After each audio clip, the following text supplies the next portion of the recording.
to talk to you about 3 magic words. In the beginning, there was the Word, and that Word was God. That is how the Bible begins.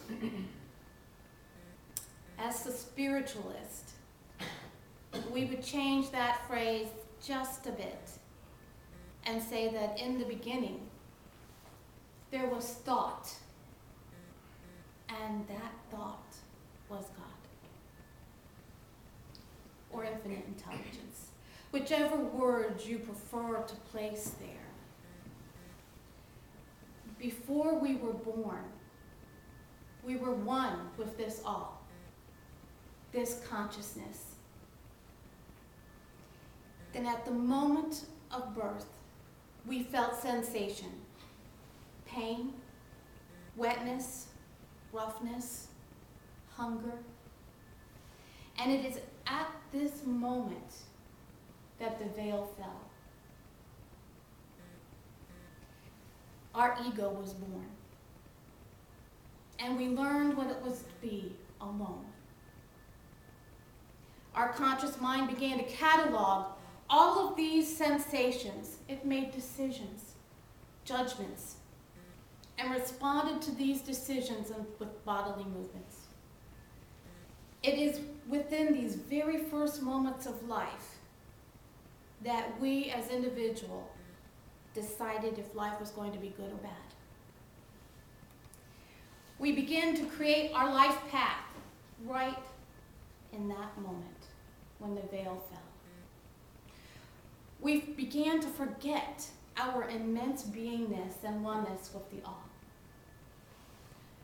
We forget that we are the Word, and we feel very alone. We begin our journey of looking without for our comfort and security, and forget to look within where that pure, true power lives,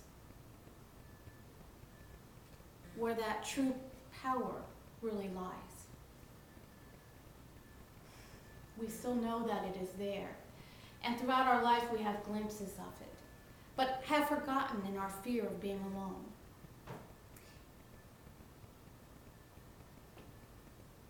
It was this way since the beginning of man. I'm going to tell you the story about John. He was born pre-World War I. Born into a family of immigrants. His father died early when John was only 12 years old. And he had to step up and take over the place of the man of the family, a family of 5 children.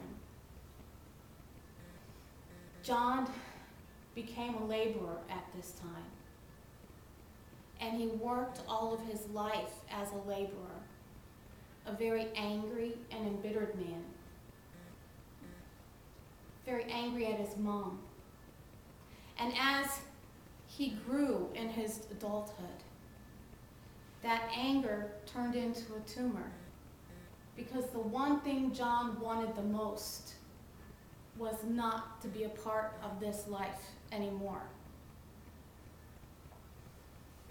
And so he passed at the very early age of 40. We have a choice of what to do with that power, with our thoughts. We have a choice of where to aim them, because that power does live within. In this beginning, as we searched without for answers, we could not find any that really fit completely. We searched continuously for that thing that would bring us peace and comfort. And as a species, we created religion in all of its various forms. We created a set of rules to guide us and placed a figurehead above us to punish us if we did not follow those rules. Many times there were many gods we needed to be aware of. Gods are gods that lived without mercy. And we created stories in which proved their mercy. We handed these stories down.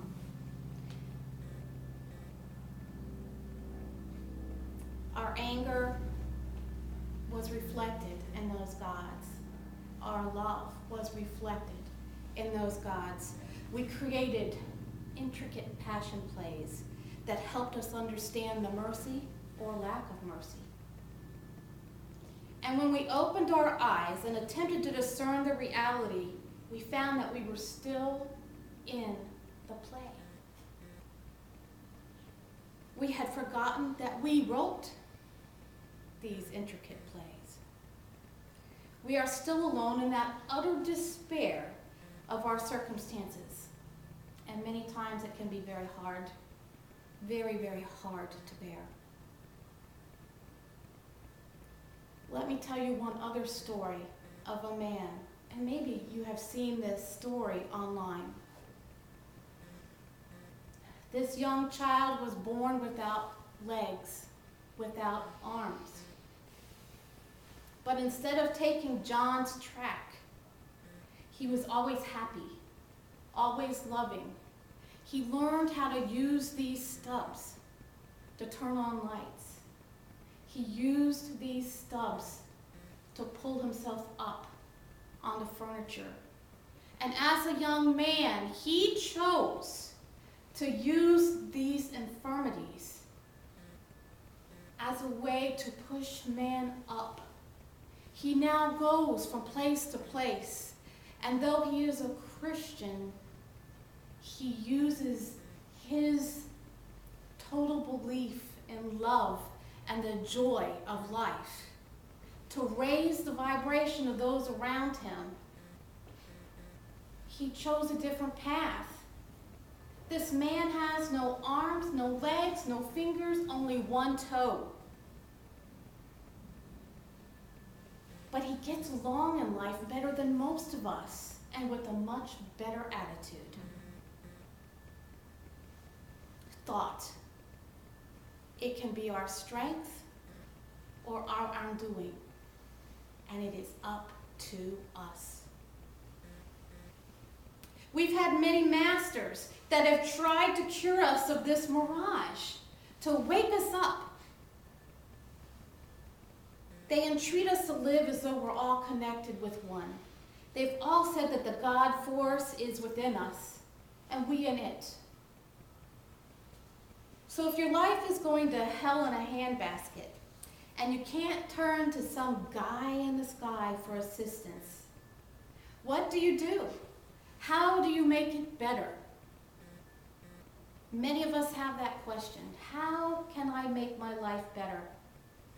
Well, spiritualism does claim to have that answer.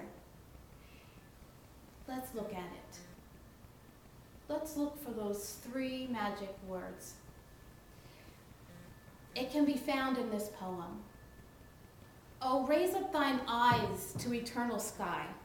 In the bondage, strike out to be free. Hush the whispering voice of the infinite why. With I am, and I was, and I ever will be. Those 3 magic words. I am God. And I don't mean that to be I am of God, but I am God. You are one with all of eternity, all of the infinite, because infinite in its very word, in its very meaning, means all. According to the author U.S. Anderson, those 3 magic words are, I am God. We must remember what is behind the veil. Many of us have had those little tiny moments when in our darkest hour we have heard that quiet voice that brought us infinite peace, but it was only an instantaneous moment. Think about that moment in your life that was very dark, where you